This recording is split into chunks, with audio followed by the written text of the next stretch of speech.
Hi, Mr. Mann. Hi. How you doing? I'm Mr. Dixon. Nice to meet you. Thanks for interviewing me. Oh, yeah. I'm pretty excited to be here. This is actually my first Teach for America interview day. Oh, great. So I was referred by a few colleagues. I'm here from Dixon Elementary. It's one of the jewels of the city. And I'm excited that you're interviewing for a special education position. Yeah. I'm going to start the interview by kind of asking some questions about you and a little bit about why you wanted to teach and what you expect out of it. And then I'm going to kind of ask some more teaching specific questions about your strategies and how you plan to be successful at my school. Okay. So really quick, tell me a little bit about yourself, why you chose special education. Yeah. I just graduated from college. I studied philosophy in Los Angeles. Okay. And I'm really excited to be back in Chicago. I have some family here. I wanted to do special education because I joined Teach for America to help every student get an excellent education. And I know in special education there's a particular need for excellent teachers, and I know a lot of students have tremendous potential that isn't really being realized in the classroom. Mm-hmm. And so for me, I view this as just an excellent opportunity to do kind of like do the most good as a teacher and really help students that need that help and kind of have like a lot of unrealized potential. I also just think, you know, how we treat every student really shows what we care about, and it's just so important to me that a school has excellent classrooms across the board, not just general education classrooms. Great. And why Chicago specifically? You know, my wife and I are from Minnesota. Okay. And we heard great things about Chicago, and we kind of wanted to be a little bit more in the Midwest, so we're really happy to be here. Great. You picked a good city. Yeah, I've heard it's just great. So I want to talk a little bit about special education because it is such a specific and nuanced field in education. And one of my concerns is experience. And I came here knowing that Teach for America teachers don't have any experience coming in. So really, my biggest concern is about the experience part, and I'd like to talk to you a little bit about how you plan to be successful in the classroom I would put you in. So really quickly, the first question I want to ask is, what's your vision of a special education classroom? What does that look like? What are the students doing? Yeah. First, let me say, I hope that my division will really become much more developed as I begin the sort of training process. So I know during the summer I'll have weeks and weeks of summer school teaching where I'll get to learn from other new teachers and a master teacher in my classroom. I'll get to see multiple placements because of the special education setup. And I know that I'll have additional National Lewis certification classes where I'll have observation in class to kind of learn exactly what an excellent special education class looks like. Right now, I imagine that it should mean that students are really being challenged, that they're learning something new every day, that the teacher comes prepared to address the gaps that the students come, so the teacher kind of knows where the students are already, and the teacher's doing everything that they can to inspire the students, to show them the progress that they're making every day, and kind of, you know, at an elementary school, I would hope that they're starting to be equipped to be successful in a middle school, and in a special education setting, either just getting like the services that they need, or if appropriate, getting exited into a general education class if that's kind of like what's best for them. Great. This is a question I have generally about your program, Teach for America. Yeah. I know that there is a 2-year commitment. Yes. To the program. And I was wondering, just right off the bat, I'm not sure if this is true or not, but I've heard through the grapevine that it's, you know, 2 and through. You're done after 2. Would you be open to staying beyond your 2-year commitment at my school? Would that be something of interest to you? Yeah.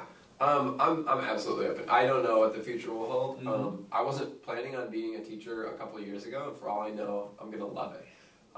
There are things that I'm excited about learning in these next couple of years that I'm sure will kind of give me a richer idea of what the best future for me is, so I'm definitely open to it. Great, great. I love to hear that. I know I can't ask you to stay longer than 2 years because that's kind of unfair, but I just wanted to kind of get a gauge there. It's a good question.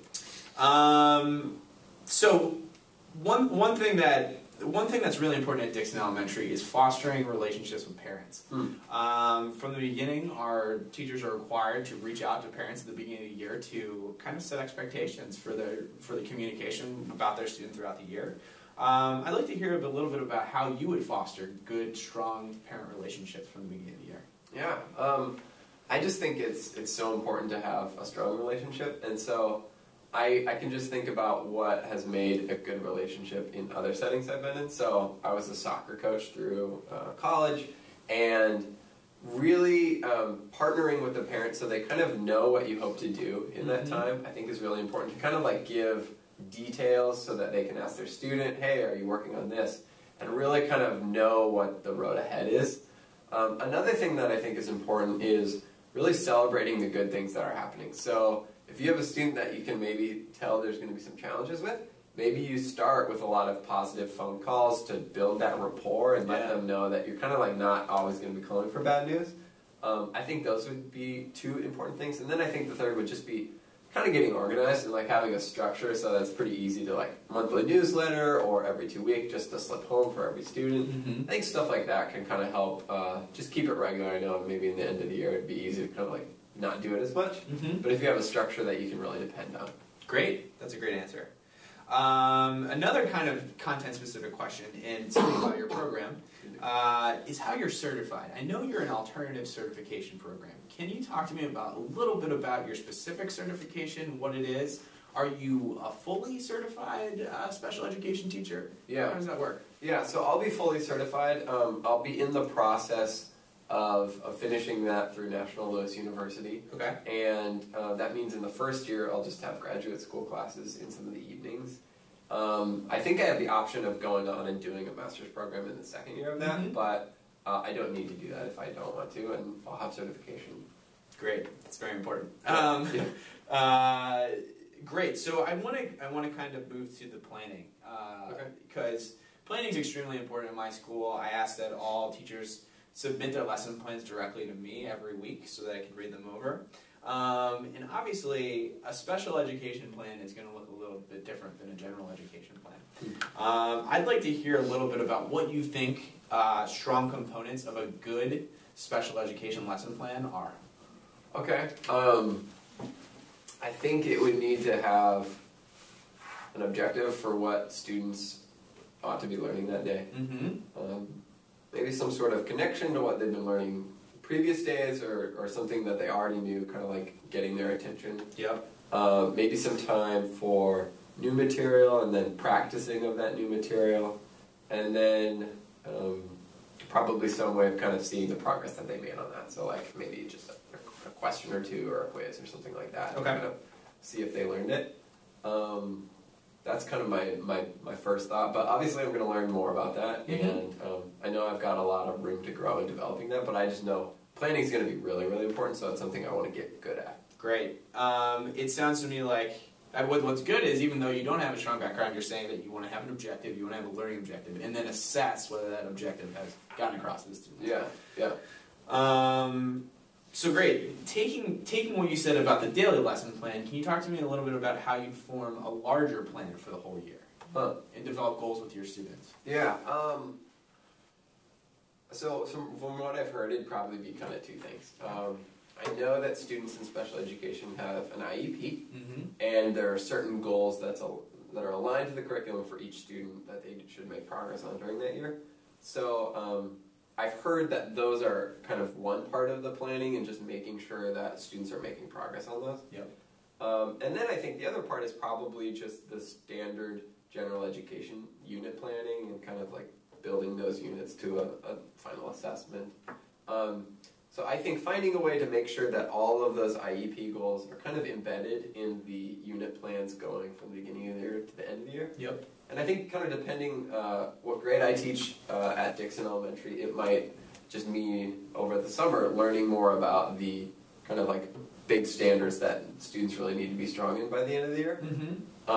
That's kind of my first instinct, like starting by thinking about what they would need to know at the end of the year and then breaking that down into units. And then from those units you can kind of look at the lesson level and then fold in those IEP goals. Great. That's what we call backwards planning in the biz. It sounds like you have a pretty good understanding of it. Yeah, yeah. I read a little bit about it. Great. I want to talk a little bit about classroom management. Okay. And this is, to be honest with you, one of my concerns about taking a first-year teacher is that classroom management at Dixon is very important, and it's very difficult. We have some students who come from troubled backgrounds and may not have had a meal in the morning or in the evening before coming to school, and sometimes there are kind of behavior problems that surface. I'd like to hear a little bit more about how you would manage your classroom and how you would deal with difficult students. Yeah, man. I think it's really, really important. So it would definitely be something I wouldn't just kind of like hope goes well or expect, just show up. So it'd be something that I try and plan for and learn a lot about beforehand. One thing I've learned already is that sometimes there will be students that have behavior challenges that resulted in them being in a special education class. And that's just something that I would really want to be careful about, and making sure that I'm preparing each student, really letting them know how, supporting them to improve their behavior, and then sort of investing in them in the progress that they can make, just in that I would hate for them to not be getting kind of what they need because of a behavior challenge. Another thing I think is, I know for our summer training we're going to be working in schools that have a demographic very similar to Dixon Elementary School, and so I hope that kind of like that practical experience and learning from other teachers at the school will give me a chance to kind of like see how it's done, because I feel like I've done some of that, but I really do want to be good at it. I know it's going to kind of take a little while to get the hang of it and really have that good, strong teacher presence.